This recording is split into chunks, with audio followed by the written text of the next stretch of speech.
गुरुमुखों, ये श्री गुरु महाराज जी के पावन वचन है कि सदगुरु की मौज है। आठों याम सावधान रहो, क्योंकि शत्रु आठों याम जागृत है। मौका मिला तो वर्षों की कमाई पल भर में लूट लेंगे और तुम पश्चाताप करते रह जाओगे। नाम के अलावा और जो कुछ भी प्राप्त किया है वह सब धूल के समान है। उसे देखकर अहंकार मत करना। सदगुरु मौज की प्रतीक्षा करोगे तो परिणाम अच्छा होगा और शीघ्रता करने से धोखा खाओगे। दुविधा त्याग कर एक चित होकर केवल सदगुरु के आगे स्वयं को अर्पण करो तो स्थायी शांति प्राप्त होगी।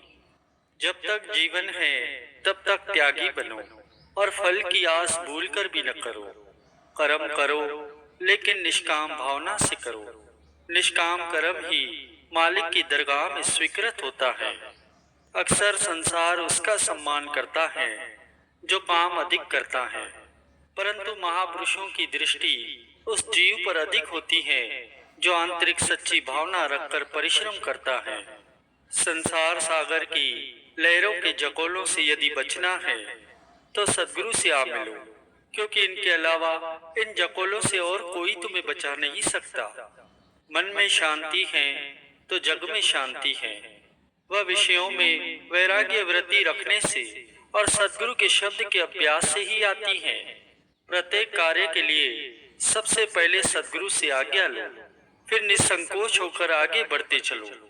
कथनी तो सब करते हैं, परंतु करनी सदगुरु की सहायता के बिना कोई नहीं कर सकता। हे सदगुरु, जब आपके वचन सुनने से बुद्धि में प्रकाश होता है तब मुझे यह अनुभव होता है कि मैंने अपनी गलतियों के कारण ही दुख पाया।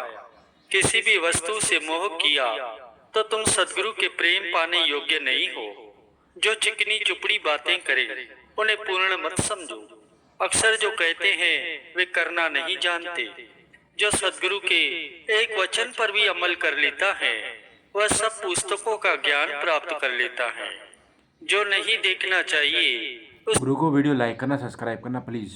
की तरफ से नेत्र बंद कर लो या अपनी गर्दन को झुका लो। संसारी बातों की तरफ से बिल्कुल ही अनजान बन जाओ। उन्हें सुनकर भी अनसुना कर दो। लोगों को कैसे प्रसन्न करूं, यह विचार छोड़कर मैं अपने सदगुरु की सेवा कैसे करूं, यही सीखो। जो सदगुरु का सिमरन करते हैं उन्हें सदगुरु भी याद करते हैं और कठिन समय में शीघ्र सहायता करते हैं। साधारण से साधारण मनुष्य भी सदगुरु से प्रीत कर उनकी कृपा द्वारा ऐसी ऐसी अनुभवी बातें करने लगता है जो बड़े बड़े विद्वान वर्षों के वर्ष विद्यार्जन करके भी अनुभव में नहीं ला सकते। तुम पर कोई झूठा दोषारोपण करे तो घबराओ मत। सत्य अंततः सत्य ही रहता है। जो व्यक्ति दूसरों की बातें आपसे करता है यह निश्चय कर जानो कि वह आपकी बातें भी दूसरों से करता है।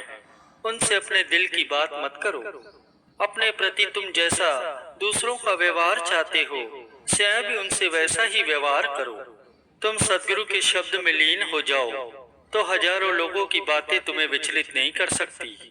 लोगों को प्रसन्न करने की अपेक्षा उसे प्रसन्न करो जिसने तुम्हें मनुष्य तन दिया है। मालिक का न्यायालय सच्चा है, उसमें देर भले ही हो परंतु अंधेर नहीं है।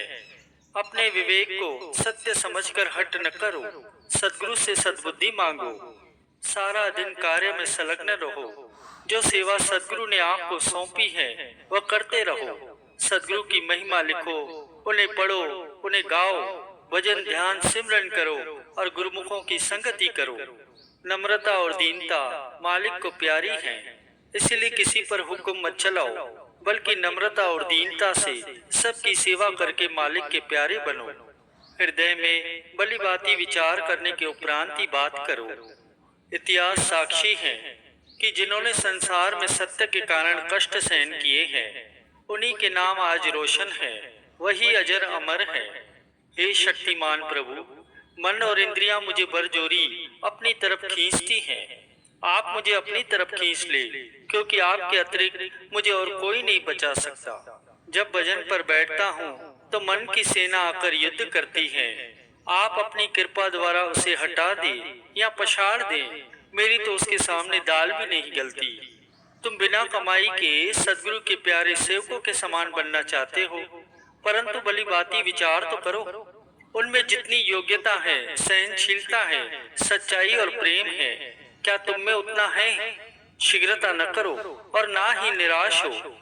मालिक से मिलने से पूर्व तुम्हें कितने कठिन मार्गों में से होकर गुजरना है। थको नहीं, बड़ा दिल या साहस करके चलते चलो, तो वह शुभ दिन शीघ्र आएगा जबकि मालिक के साथ आप मिलोगे। मनुष्य मनुष्य को इतना नहीं पहचानता जितना सदगुरु पहचानते हैं। इसलिए तुम लोगों के निर्णय पर न प्रसन्न हो और ना ही दुखी हो। स्वार्थी अपने स्वार्थ को सिद्ध करने के लिए कई बातें करके तुम्हें भक्ति पथ से भटकाएंगे, परंतु तुम उनकी एक भी न मानना। हे दाता, मैं सत्य और असत्य, पाप पुण्य को जानते हुए भी झूठ और पाप की ओर आकृष्ट हो जाता हूँ। मुझे अपनी कृपा द्वारा संभाल लो प्रभु। हे दाता, मैं आपकी कृपा के अधीन हूँ, क्योंकि आपकी कृपा के बिना मैं आत्मिक उन्नति नहीं कर सकता प्रभु। यदि एक तरफ सदगुरु की कृपा रखी जाए और वहीं दूसरी तरफ 9 खंडों का राज्य, तो सदगुरु की कृपा को स्वीकार करना, क्योंकि राज्य से नित्य आनंद उपलब्ध नहीं होगा, अपितु गुरु कृपा द्वारा ही प्राप्त होगा।